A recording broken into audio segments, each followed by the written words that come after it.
एकदन्ताय विद्महे वक्रतुण्डाय धीमहि तन्नो दन्ती प्रचोदयात्। तत्पुरुषाय विद्महे महादेवाय धीमहि तन्नो रुद्रः प्रचोदयात्। नारायणाय विद्महे वासुदेवाय धीमहि तन्नो विष्णु प्रचोदयात्। ओम देव्यै ब्रह्मण्यै विद्महे महाशक्त्यै च धीमहि तन्नो देवी प्रचोदयात्। महालक्ष्मी च विद्महे विष्णुपत्न्यै च धीमहि तन्नो लक्ष्मी प्रचोदयात्। भास्कराय विद्महे महद्युतिकराय धीमहि तन्नो आदित्यः प्रचोदयात्। ओम जयंती मंगला काली भद्रकाली कपालिनी दुर्गा क्षमा शिवा धात्री स्वाहा स्वधा नमोस्तुते। ओम शरणागति नाथ परित्राण परायणे सर्वस्यार्थी हरे देवी नारायणी नमोस्तुते। वसुदेव सुतं देवं कंसचाणूरमर्दनं देवकी परमानंदं कृष्णं वंदे जगद्गुरुं। गुरुर्ब्रह्मा गुरुर्विष्णु गुरुर्देवो महेश्वरः गुरुः साक्षात् परब्रह्म तस्मै श्री गुरुवे नमः।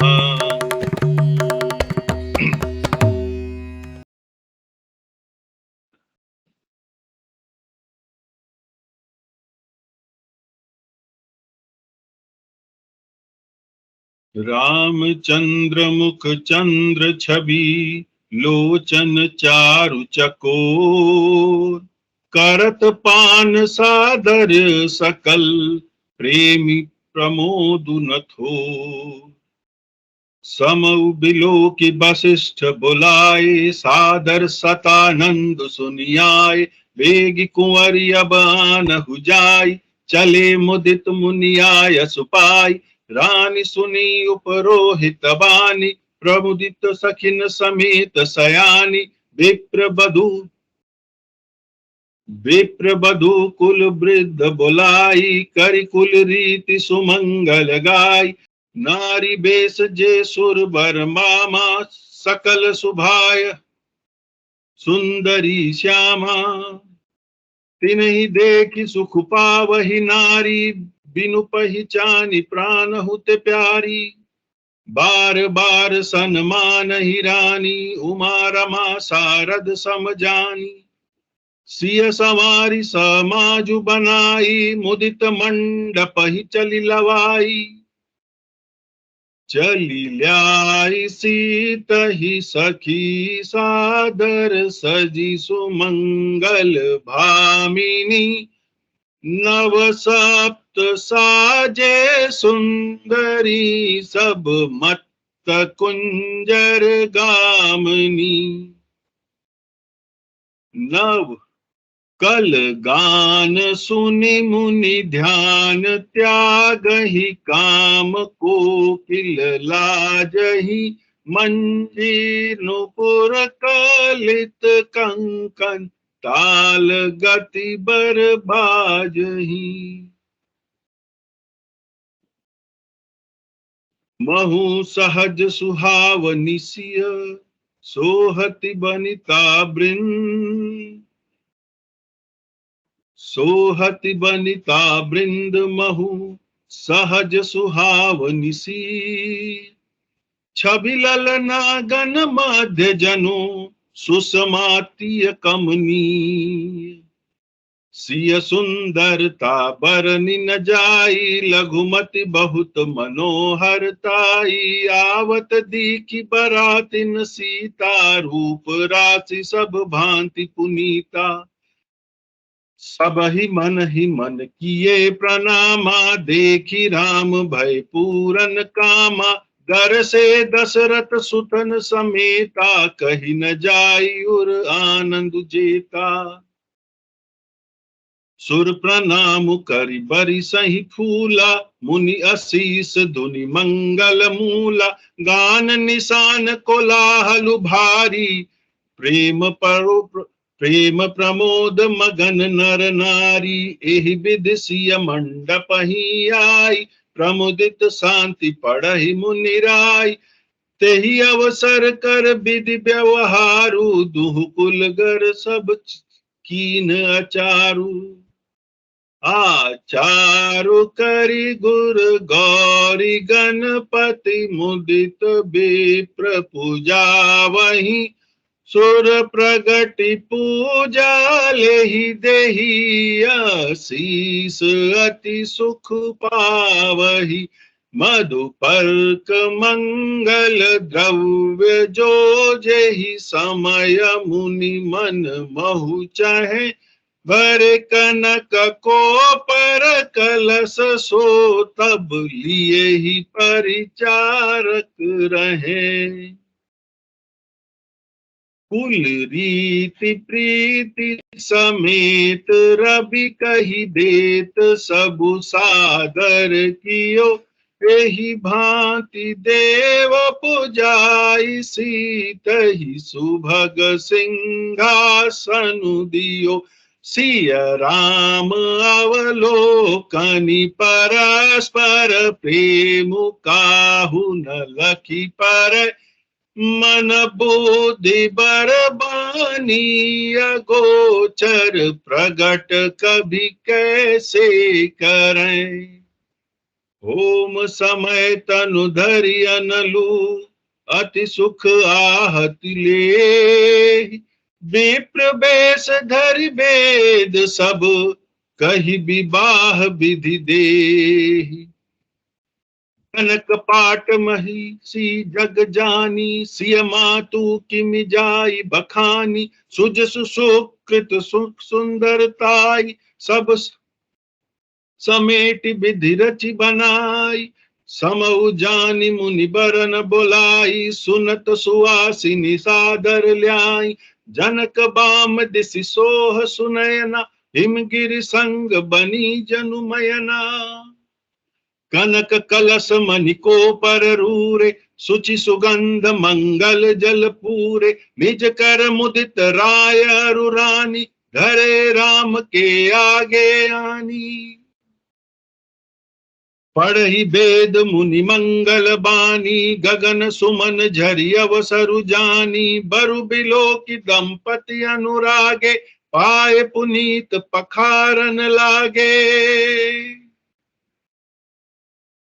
लागे पखारन पाय पंकज, प्रेम तन पुल कावली।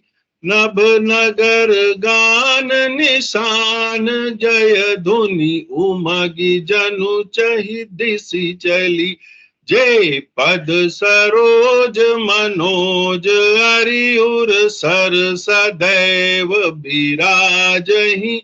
जे स्वकृत सुमिरत बिमलता, मन ककल कलिमल भाजहि। जे परसि मुनि बनि तालहि, गति रही जो पातक मई। मकरंदु जिनको शंभु सिर, सुचिता अवधि सुर बरनई। करि मधुप मन मुनि जोगी जन, जैसे अभिमत गति लहे। ते पद पखारत भाग्य भाजनु, जन कु जय जय सब कहे। भर कुंवर कर तल जोरी, साखो चारु दो कुल गुर करे। भयो पानी गहनु बिलो की, विधि सुर मनुज मुनि आनंद भरे।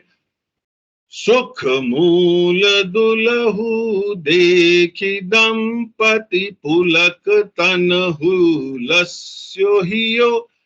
करि लोक वेद विधानु, कन्या दानु नृप भूषण कियो। हिमवंत जिमि गिरिजा महेश, सही हरि श्री सागर दई। तिमि जनक राम सिय समर्पी, विश्व कल कीर्ति नई।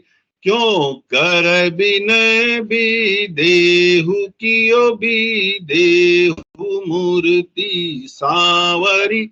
करी होम विधिवत गांठी जोरी, होन लागी बावरी।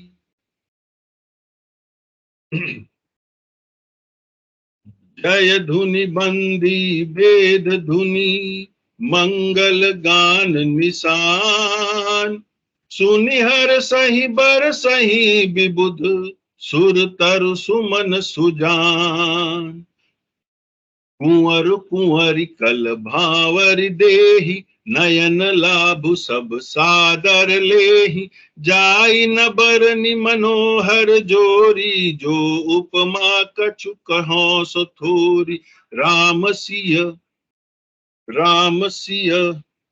सुंदर प्रतिछाही जगमगात मणिखंबन माही। मदहु मदन रति धरि बहु रूपा देखत राम बियाहु अनूपा।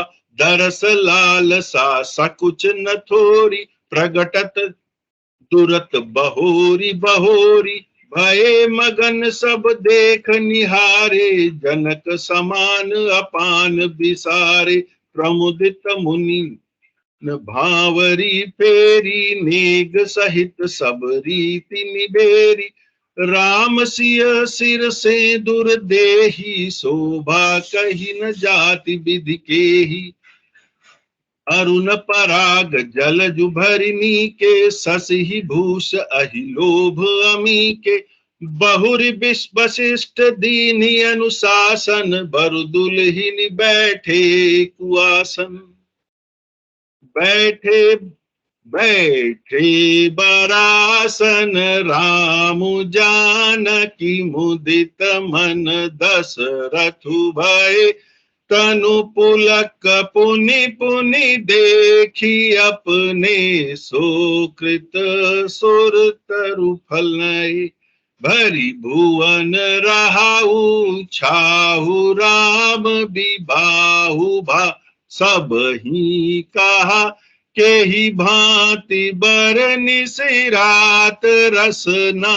एक यहु मंगलु महा कब जनक पाई वशिष्ठ आय सुब्याह साज सवारी के। मांडवी श्रुत कीर्ति उर्मिला कुंवरी लई हंकारी के। कुश केतु कन्या प्रथम जो गुण शील सुख शोभामयी। सब रीति प्रीति समेत करि सो ब्याहि नृप भरतहि दई। जानकी लघु भगनी सकल सुंदरी शिरोमणि जानी कै। सो तनय दीनी ब्याहु लखन ही सकल विधि सन्मानी कै। जेहि नाम श्रुत कीर्ति सुलोचनी सुमुखी सब गुण आगरी। सो दैरिपु सुदनहि भूपति रूप शील उजागरी। अनुरूप बर दुलहिनी परस्पर लखी सकुच ही हरसहि। सब मुदित सुंदरता सराहि सुमन सुरगन बरसहि। सुंदरी सुंदर बरन सह सब एक मंडप राजहि। जनु जीव उर चारियु अवस्था विभुन सहित विराजहि। मुदित अवधपति सकल सुत बंधुन समेत निहारी। जनु पाए महिपाल मणि क्रियन सहित फलचारी। जसि रघुबीर ब्याह विधि बरनी सकल कुंवर ब्याहे तहि करनी। कही न जाए कछु दाइज भूरी रहा कनक मणि मंडप पूरी। कंबल बसन विचित्र पटोरे भांति भांति बहुमोल न थोरे। गजरथ तुरग दास अरुदासी धेनु अलंकृत काम दुहासी। वस्तु अनेक करिय कि मिलेखा, कही न जाई जान ही जिन देखा। लोकपाल अवलोकि सिहाने, लीन अवधपति सब सुख माने। दीन जाजक हिन जो जेहि भावा, उबरा सोचन वासे ही आवा। तब कर जोरी जनक मृदु बानी, बोले सर्ब बरात सन्मानी। सन्माति सकल बारात, आदर दान विनय बड़ाई कै। प्रमुदित महामुनि वृंद बंदे, पूज प्रेम लड़ाई कै। सिरुनाई देव मनाई, सब सन कहत कर संपुट किए। सुर साधु चाहत भाव, सिंधु की तोष जल अंजलि दिए।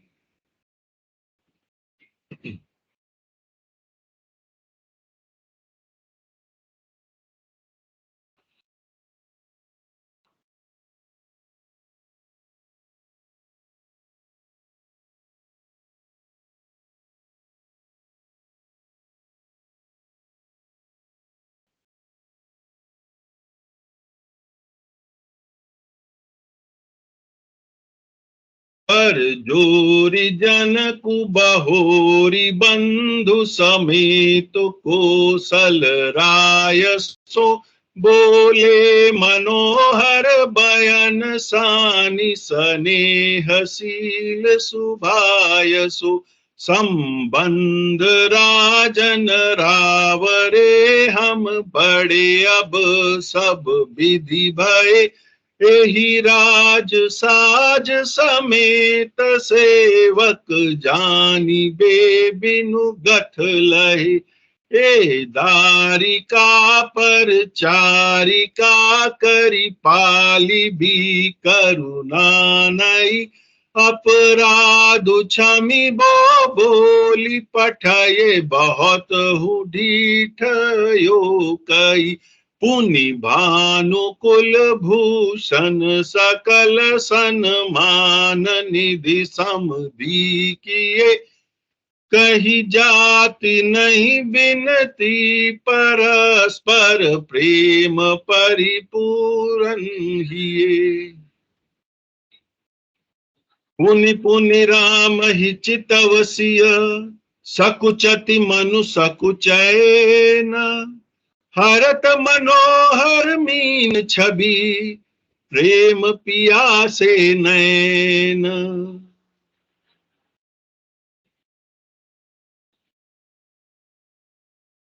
हम श्री रामचरितमानस के बाल कांड का अध्ययन कर रहे हैं और प्रसंग चल रहा है श्री राम जी के विवाह का। तो उस प्रसंग में अब विवाह में जो भी विधि विधान है, उसके हिसाब से क्या कुछ हो रहा है उसका विवरण है।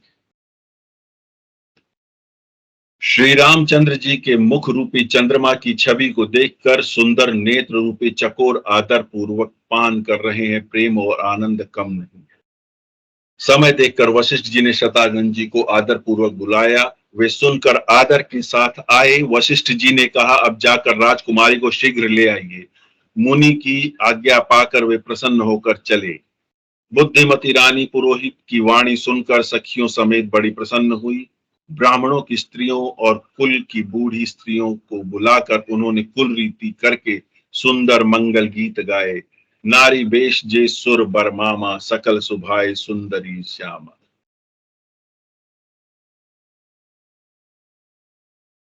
श्रेष्ठ देवांगनाएं जो सुंदर मनुष्य स्त्रियों के वेश में हैं, सभी स्वभाव से ही सुंदरी और श्यामा हैं। उनको देखकर रनिवास की स्त्रियां सुख पाती और बिना पहचान के हुए सबके प्राणों की प्यारी हो रही हैं। उन्हें पार्वती, लक्ष्मी और सरस्वती के समान जानकर रानी बार बार उनका सम्मान करती है। सीता जी का श्रृंगार करके मंडली बनाकर प्रसन्न होकर उन्हें मंडप में लिवा चली। अब ये विवाह चल रहा है तो सीता जी को मंडप में ले जाया जा रहा है। सुंदर मंडल का साज सज कर स्त्रियां और सखियां आदर सहित सीता जी को लिवा चली। सभी सुंदरियां 16 श्रृंगार किए हुए मतवाले हाथियों की चाल से चल रही हैं। उनके मनोहर गान को सुनकर मुनि ध्यान छोड़ देते हैं। पायजे पैंजनी सुंदर कंकण ताल की गति पर बड़े सुंदर बज रहे हैं। सहज ही सुंदरी सीता स्त्रियों के समूह इस प्रकार शोभा पा रही मानो छवि रूपी ललनाओं के समूह के बीच साक्षात परम मनोहर शोभा रूपी स्त्री शोभित हो गई। सीता जी की सुंदरता का वर्णन नहीं हो सकता, क्योंकि बुद्धि बहुत छोटी है और मनोहरता बहुत बड़ी। रूप की राशि को सब प्रकार से पवित्र सीता जी को बारातियों ने आते देखा। सभी ने मन ही मन प्रणाम किया। श्री रामचंद्र जी को देखकर तो सभी कृतकृत्य हो गए। राजा दशरथ जी ने राजा दशरथ जी चारों पुत्रों सहित हर्षित हुए। उनके हृदय में जितना आनंद था वह कहा नहीं जा सकता। देवता प्रणाम करके फूल बरसा रहे हैं। मंगलों की मूल, मुनियों के आशीर्वादों की ध्वनि, गानों और नगाड़ों के शब्द, सबका शोर मच रहा है। सभी नर नारी प्रेम और आनंद में मग्न है। इसी प्रकार सीता जी मंडप में आई। मुनिराज बहुत ही आनंदित होकर शांति पाठ पढ़ रहे हैं और उस अवसर पर सब रीति व्यवहार और कुलाचार दोनों कुल गुरुओं ने किए। कुलाचार करके गुरु जी प्रसन्न होकर गौरी और गणेश जी और ब्राह्मणों की पूजा करा रहे हैं। देवता प्रकट होकर पूजा ग्रहण कर रहे हैं, आशीर्वाद देते हैं और अत्यंत सुख पा रहे हैं। अब देखिए, ये एक बात है, सुर प्रगति पूजा लेही देहि असीस अति सुख पावन। देवता प्रकट हो रहे हैं, पूजा को ग्रहण कर रहे हैं, आशीष दे रहे हैं। यहां तक समझ में आया? सुख पा रहे हैं, आशीष दे रहे हैं और सुख पा रहे हैं। ऐसा क्या? देखिए क्या होता है, अंग्रेजी में एक शब्द है, एक वाक्य कहा जाता है, कहा तो नेताओं के लिए जाता है, पर समझने के लिए वो अच्छा है। एक होता है कि कुर्सी किसी को सम्मान देती है, और एक होता है कोई कुर्सी को सम्मान देता है। Somebody lends grace to the chair and somebody get grace from the chair. कुछ लोग पद की वजह से सम्मानित होते हैं, कुछ लोग पद का गौरव बढ़ाते हैं। अब दोनों में अंतर देखिए। मान लीजिए कोई एक मुख्य पद पर आया, मान लीजिए किसी राज्य का कोई मुख्यमंत्री है, वो ऐसे कार्य करता है जिससे जनमानस काल पर्यंत उसे याद करता है, उसे प्रामाणिक मानता है, उसे उदाहरण मानता है। और कुछ कोई ऐसा हो सकता है मुख्यमंत्री आए जिसका सम्मान मात्र इसलिए हो रहा है क्योंकि वह मुख्यमंत्री है, अन्यथा उसका कोई योगदान नहीं।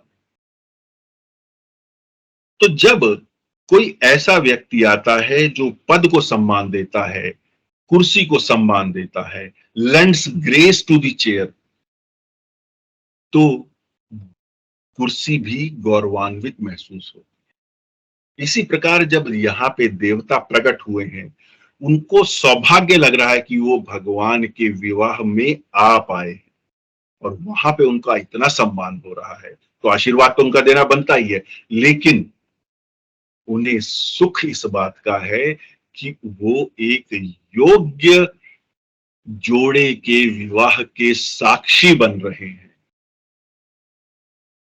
यह उनके लिए गौरव की बात है। उनका पूजा जाना कुल परंपरा के हिसाब से राजा जनक और राजा दशरथ और उनके परिवार के लिए गौरव का विषय है, लेकिन देवता पूजित होकर आशीष दे रहे हैं और उसके बाद गौरवान्वित इसलिए महसूस कर रहे हैं क्योंकि उन्होंने साक्षात ईश्वर की पुरुष और स्त्री शक्ति का विवाह देखा है। मधु पर्क आदि जिस किसी भी मांगलिक पदार्थ की मुनि इस समय मन चाह मात्र कर रहे हैं सेवक गण, उसी समय सोने की परातों में वो भरकर उन्हें दे रहे हैं। मतलब आज के संदर्भ में समझना चाहें तो मैरिज में अरेंजमेंट इतना अच्छा है कि जब भी कोई चीज चाहिए तो तुरंत वेटर ला के दे दे रहा है, कुछ ऐसी व्यवस्था। स्वयं सूर्यदेव प्रेम सहित और अपने कुल की रीतियां बता देते हैं। सूर्यवंश है आखिर राजा दशरथ का, तो स्वयं सूर्य प्रेम सहित अपने कुल की रीतियां बता देते हैं और वे सब आदर पूर्वक की जा रही है। इस प्रकार सब देवताओं की पूजा करा के मुनियों ने सीता जी को सुंदर सिंहासन दिया। श्री सीता जी और राम जी के आपस में एक दूसरे को देखना, उनका परस्पर प्रेम किसी से लिखा नहीं जा रहा है। यह बात श्रेष्ठ मन बुद्धि और वाणी से परे है तो कवि प्रकट कैसे करे। यह तुलसी जी का। हवन के समय अग्निदेव शरीर धारण करके बड़े ही सुख से आहुति ग्रहण करते हैं और सारे वेद ब्राह्मण का वेश धरकर विवाह की विधियां बताए देते हैं। जनक जी की जगत विख्यात पटरानी और सीता जी की माता का बखान तो कैसे हो सकता है। सुयश, सुकृत, सुख, सुंदरता को बटोर कर विधाता ने उन्हें संवार कर तैयार किया है। समय जानकर श्रेष्ठ मुनियों ने उनको बुलवाया। यह सुनते ही सुहागन स्त्रियां उन्हें आदर पूर्वक ले आई। सुनैना जी, जनक जी की पटरानी, जनक जी की बाईं ओर ऐसी सोह रही है मानो हिमाचल के साथ मैना जी शोभित हो। हिमाचल और मैना जी कौन है? पार्वती जी की माता और पिता। हिमाचल जी पिता हैं और मैना जी माता है। पवित्र सुगंधित और मंगल जल से भरे सोने के कलश और मणियों के सुंदर पराते राजा और रानी को आनंदित होकर अपने हाथों में लाकर श्री रामचंद्र जी के आगे रख दी। मुनि मंगलवाणी से वेद पढ़ रहे हैं, सो अवसर जानकर आकाश से फूलों की झड़ी लग गई है। दूल्हे को देखकर राजा रानी प्रेम मग्न हो गए और पवित्र चरणों को पखारने लगे। अब देखिए, ये एक परंपरा है जहां पर जो दूल्हा होता है उसके चरण पखारते हैं कन्या के पिता। क्यों? एक छोटा सा कारण यह है कि जिसे मैं अपने कन्या दे रहा हूं उसमें कुछ गुण हैं, इसलिए मैं अपने जीवन का हिस्सा आपको समर्पित कर रहा हूं। और जब दान दिया जाता है तो झुक के दिया जाता है। कभी भी कोई भी ऐसा कृत्य जहां पे आप समाज में कोई कार्य कर रहे हैं, झुकना हमारी परंपरा का हिस्सा है। यहां तक आज तो टेबल चेयर और वेटर का समय आ गया है या बुफे सिस्टम आ गया है, स्वयं लो और खाओ। वरना जब कभी किसी प्रकार का भी भोज होता था, किसी भी प्रकार का, तो पात बैठाई जाती थी, जगह साफ करके उस पर कपड़ा दरी बिछाकर उस पे यजमान को या अपने मेहमान को, अपने अतिथि को बैठाया जाता था और स्वयं खड़े होकर झुक कर उसको भोजन परोसा जाता। लेने वाला बड़ा है ऐसा मानकर देने वाला झुकता है। या मैं अपने पराक्रम से अपने जीवन के जितने भी मेरे सद्कार्य हैं उसके परिणाम स्वरूप जो मैं कुछ दे सकता हूं, सामने वाला उसके लेने योग्य है, उसमें उतनी योग्यता है, इसलिए उस योग्यता के सामने नत होते। वे श्री राम जी के चरण कमलों को पखारने लगे। प्रेम से उनके शरीर में पुलकावली छा रही है। आकाश और नगर में होने वाले गान, नगाड़े, जयकार की ध्वनि मानो चारों दिशाओं में उमड़ रहे हैं। जो चरण कमल कामदेव शत्रु श्री शिव जी के हृदय रूपी सरोवर में सदा ही विराजते हैं, जिनका एक बार स्मरण करने से निर्मलता आ जाती है और कलयुग के सारे पाप भाग जाते हैं। अब ये विश्वास का विषय है। यदि ये विश्वास है तो भगवान श्री राम के चरण कमलों के ऊपर विश्वास रखिए, कलयुग के पाप भाग जाते हैं। हालांकि इसका एक और गहन अर्थ है, वो कभी आगे प्रसंगवश आएगा तो बताएंगे। जिनका स्पर्श पाकर गौतम मुनि की स्त्री अहिल्या जो पापमयी थी परम गति पाई, जिन चरण कमलों का मकरंद रस शिव जी के मस्तक पर विराजमान है, जिसको देवता पवित्रता की सीमा बताते हैं, मुनि और योगी जन अपने मन को भौरा बनाकर जिन चरण कमलों के सेवन करने को मनोवांछित गति प्राप्त करते हैं, उन्हीं चरणों को भाग्य के पात्र जनक जी धो रहे हैं और सब जय जयकार कर रहे हैं। दोनों कुलों के गुरुवर और कन्या की हथेलियों में को मिलाकर शाखोच्चार करने लगे हैं। कन्या का हाथ वर के हाथ में दिया जाता है तो उसको शाखो, उस समय जो मंत्र बोले जाते हैं उसको शाखोच्चार। पाणी ग्रहण होता हुआ देखकर ब्रह्मादि देवता मनुष्य और मुनि आनंद से भर गए। सुख के मूल दूल्हे के को देखकर राजा रानी का शरीर पुलकित हो गया और हृदय आनंद और उमंग से भर गया। राजाओं के अलंकार स्वरूप महाराज जनक जी ने लोक और वेद की रीति करके कन्यादान किया। अब लोक और वेद की रीति क्या हुई? करि लोक वेद विधानु कन्यादानु नृप भूषण। हाथ से लोक और वेद विधान, दो विधान हो गए। एक वेद विधान है, वेद विधान क्या है? जो वैदिक नियम कहते हैं। तो दूसरा की लोक परंपराएं, कुछ आंचलिक परंपराएं जुड़ जाती हैं। इसीलिए हम समस्त भारतवर्ष में विवाह की परंपरा मूलतः एक ही है, लेकिन फिर भी कुछ न कुछ जो उसके अंदर कर्मकांड होते हैं, कुछ रस्में होती हैं, वो भिन्न हो सकती है। यहाँ पे जो लोक विधि है वो लोक विधि इसे कहा गया है। जैसे हिमवान ने शिव को पार्वती जी और सागर ने भगवान विष्णु को लक्ष्मी जी दी, वैसे ही जनक जी ने श्री रामचंद्र जी को सीता जी समर्पित की, जिसमें विश्व के सुंदर नवीन कीर्ति छा गई। जनक जी कैसे विनती करें, उनकी सांवली मूर्ति ने जो उन्हें सचमुच विदेह कर दिया। जनक जी को विदेह राज कहा गया है, उन्हें मुनि संत माना गया है, उन्हें तपस्वी संत माना राजा माना गया है, उन्हें सन्यासी राजा माना गया है। विदेह राज कहा जाता है, उन्हें अपनी देह का भी भान नहीं होता था। विधि पूर्वक हवन करके गठजोड़ी की गई और भांवरे होने लगी।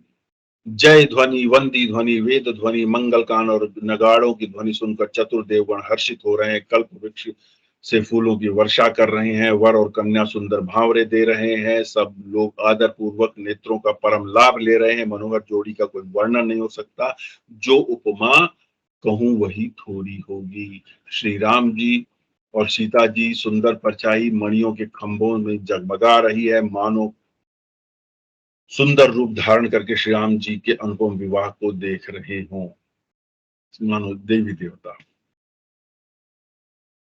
दर्शन की लालसा और संकोच दोनों में कम नहीं है, इसलिए वो बार बार प्रकट होते और छिपते हैं। सब देखने वाले आनंद मग्न हो गए हैं। जनक जी की भांति सभी अपनी अपनी सुध भूले हैं। मुनियों ने आनंद पूर्वक भावराएं फिराई और नेग सहित सब रीतियों का समापन किया। श्री रामचंद्र जी सीता जी के सिर में सिंदूर भर रहे हैं। यह शोभा किसी प्रकार से कही नहीं जा सकती, मानो कमल को लाल पराग से अच्छी तरह भरकर, कमल अर्थात सीता जी, सिंदूर को लाल पराग कहा है, भरकर अमृत के लोभ से सांप चंद्रमा को भूषित कर रहा है। फिर वशिष्ठ जी ने आज्ञा दी, तब दुल्हा दुल्हन एक आसन पर बैठे। श्री राम जी और जानकी जी श्रेष्ठ आसन पर बैठे। उन्हें देखकर दशरथ जी मन में आनंदित हुए। अपने सुकृत रूपी कल्प वृक्ष में नए फल देखकर उनका शरीर बार बार पुलकित हो रहा है। 14 भुवनों में उत्साह भर गया है। सब ने कहा कि श्री रामचंद्र जी का विवाह हो गया है। जीव एक है, यह मंगल महान है। फिर भला वह वर्णन करके किस प्रकार समाप्त किया जा सकता है। तब वशिष्ठ जी की आज्ञा पाकर जनक जी का विवाह का सामान सजाकर मांडवी जी, श्रुतकीर्ति जी और उर्मिला जी, इन तीनों राजकुमारियों को बुला लिया। अब सीता जी से राम जी का विवाह हो गया, तो वशिष्ठ जी की आज्ञा पाकर जनक जी ने मांडवी, श्रुतकीर्ति और उर्मिला जी तीनों को बुला लिया। कुशध्वज की बड़ी कन्या मांडवी को, जो गुणशील, सुख और शोभा की रूप थी, राजा जनक ने प्रेम पूर्वक सब रीति से भरत जी से ब्याह कर दिया। जानकी जी की छोटी बहन उर्मिला जी को सब सुंदरियों में शिरोमणि जानकर उस कन्या को सब प्रकार से सम्मान करके लक्ष्मण जी से ब्याह कर दिया और श्रुतकीर्ति का विवाह शत्रुघ्न से कर दिया। दुल्हा और दुल्हन में परस्पर अपने अपने अनुरूप जोड़ी को देखकर सकुचते और हृदय में हर्षित हो रही हैं। सब लोग प्रसन्न होकर उनकी सुंदरता की सराहना कर रहे हैं। देवगण फूल बरसा रहे हैं। सब सुंदरी दुल्हनें सुंदर दुल्हों के साथ एक ही मंडप में शोभा पा रही हैं, मानो जीवन में चारों अवस्थाएं अपने चारों स्वामियों सहित विराजमान हो। जीवन की चार अवस्थाएं क्या है? जागृत, स्वप्न, सुषुप्ति और तुरीय। जागृत, जिसको हम जागा हुआ कहते हैं। स्वप्न, जब हम नींद में होते हैं तब जो क्रियाएं चलती हैं और जो हमें लगता है कि हमारे साथ हुआ है। सुषुप्ति, जो हमारी सोने की जो क्रिया है उसको। और तुरीय, तुरीय ध्यान की स्थिति है।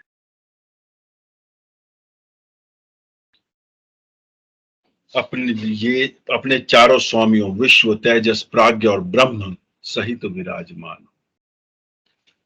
सब पुत्रों को बहुओं सहित देखकर अवध नरेश दशरथ जी ऐसे आनंदित हैं, मानो वे राजाओं के शिरोमणि। यज्ञ क्रिया, श्रद्धा क्रिया, योग क्रिया और ज्ञान क्रिया सहित चारों फल, धर्म, अर्थ, काम, मोक्ष पा गए।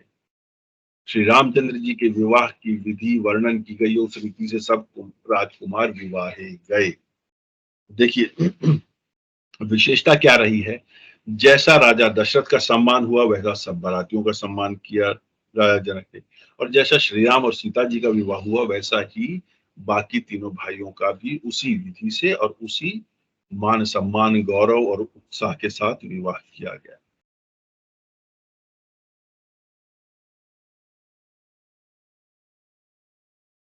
दहेज की अधिकता कुछ कही नहीं जाती। सारा मंडप सोने और मणियों से भर गया।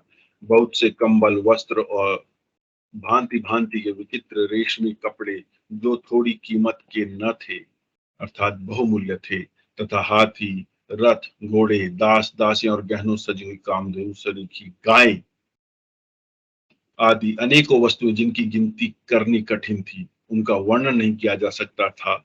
जिन्होंने देखा वे ऐसा ही कहते हैं। उन्हें देखकर लोकपाल भी सिहा गए। अवध राज दशरथ ने सुख मानकर प्रसन्नचित्त से सब कुछ ग्रहण किया। उन्होंने वह दहेज का सामान याचकों को जो जिसे अच्छा लगा दे दिया। जो बच रहा था वह जनवासे में चला गया। तब जनक जी हाथ जोड़कर सारी बारात का सम्मान करते हुए कोमल वाणी से बोले।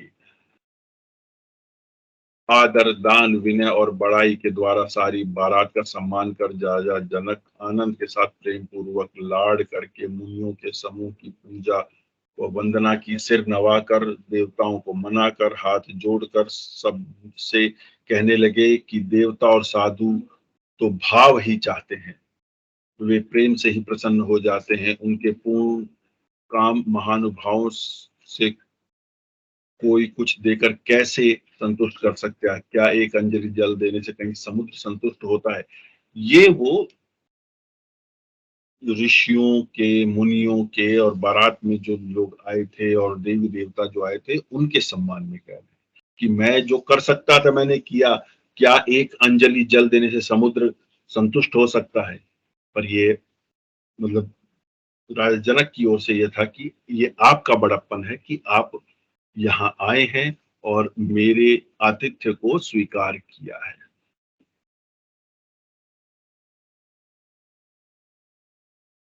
फिर जनक जी भाई सहित हाथ जोड़कर कौशलाधीश दशरथ जी से स्नेहशील और सुंदर प्रेम में सान कर मनोहर वचन बोले, हे राजन, आपके साथ संबंध हो जाने से अब हम सब प्रकार से बड़े हो गए।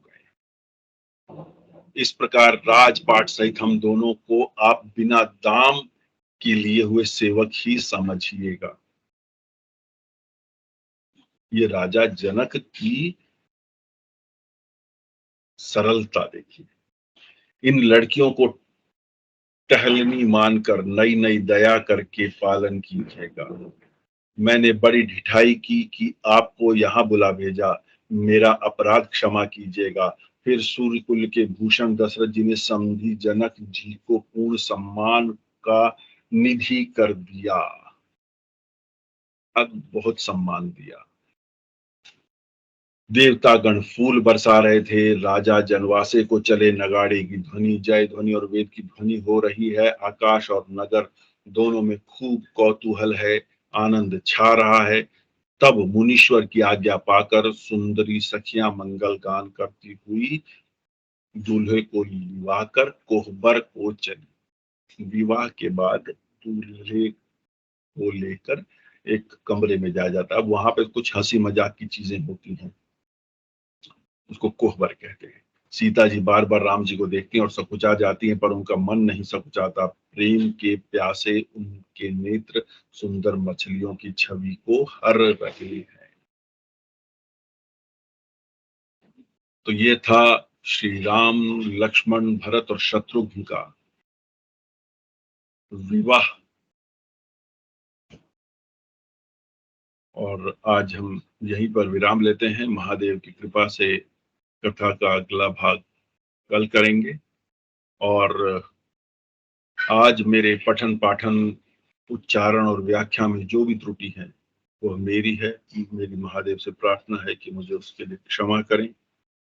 और जो कुछ भी वेद सम्मत, शास्त्र सम्मत, संस्कृति सम्मत, तुलसी सम्मत, राम सम्मत, शिव सम्मत है, वह उनका है, उनका उनको अर्पण।